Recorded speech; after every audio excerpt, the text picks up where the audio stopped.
Well, Ademola Oshodi, an African Affairs Analyst, joins me now on the news to discuss the impact of the sanctions in Mali and the junta's response. Ademola, good to see you and thanks for joining us. Now, let's start by looking at the sanctions placed on Mali by ECOWAS. Thus, that effectively end the possibility of the military junta holding elections in February to restore democracy in the country.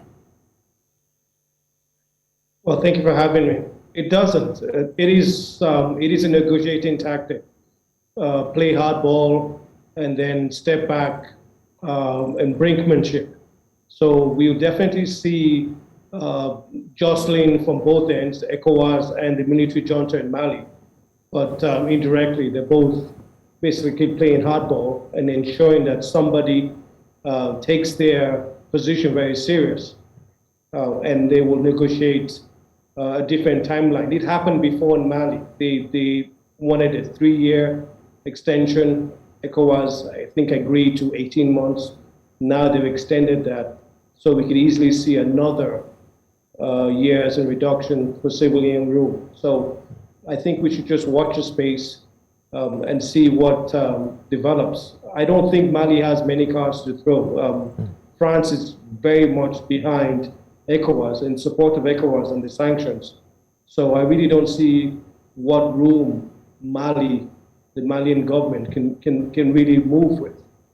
They are a poor, impoverished, landlocked African country with serious security issues. So what are they bargaining with?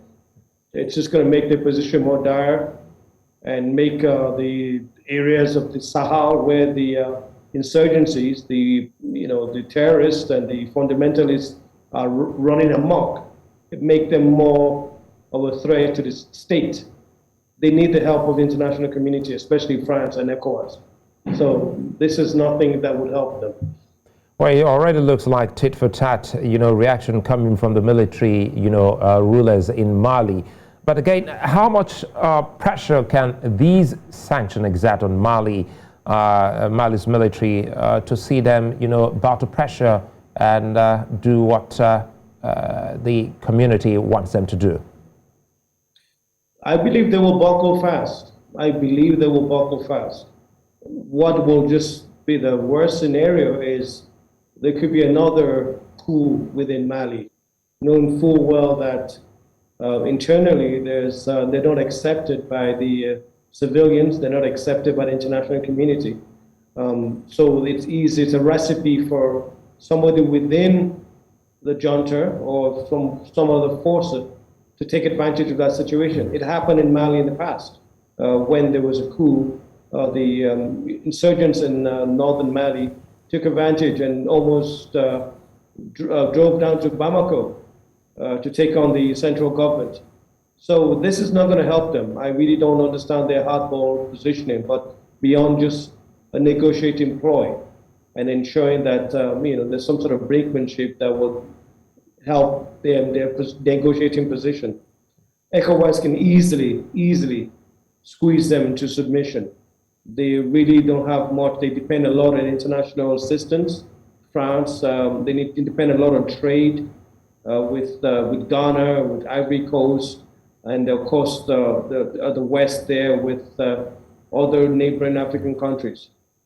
They don't have much to negotiate with. So this is rather odd, but it can easily be explained with just them from a weakened position trying to find strength. Well, when you say they will buck, fast to this, looking at the timeline that the military has given, that's December 2026 for an election to be conducted. How will this impact the country and its relations with its regional neighbors now so that it has shut its own doors against its neighbors? Yes, and it's the neighbors themselves will be rather nervous. They would watch what ECOWAS and the international community, especially the French and the Americans, will take as a response. The Malian junta must not get away with it. If they do, there's no reason why there cannot be another coup in another African country. They have to basically give them a very, very tough position they have to fight them, the international community, whether through sanctions, whether through other means. There's nothing stopping a coup happening in Ivory Coast. There's nothing stopping a coup happening in Benin or any other weak democratic setting in Africa that has a history of coup before. So it's very important for them to stop them on their heels. The military junta could easily find themselves being under investigation by the Americans. They easily find themselves being on the indictment. It's very much isolated. They can't go anywhere. They can't travel to beyond even the safe areas of Bamako. So they are international pariah. That means a lot to leadership in the world when you cannot even go beyond your borders, and risk of even getting some sort of civil strife or internal crisis within your own system. Legitimacy is extremely important. They're not having it within their own country. They're not having it within the regional power of ECOWAS. And they're not having it in Africa and beyond. So they're in very, very, fragile footing.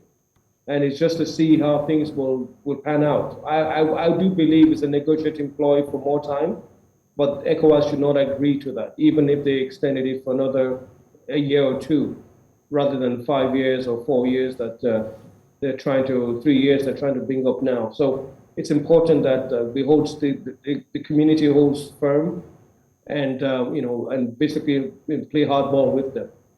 Well, Ademola Oshodi, many thanks for speaking with us here on the news. Thank you.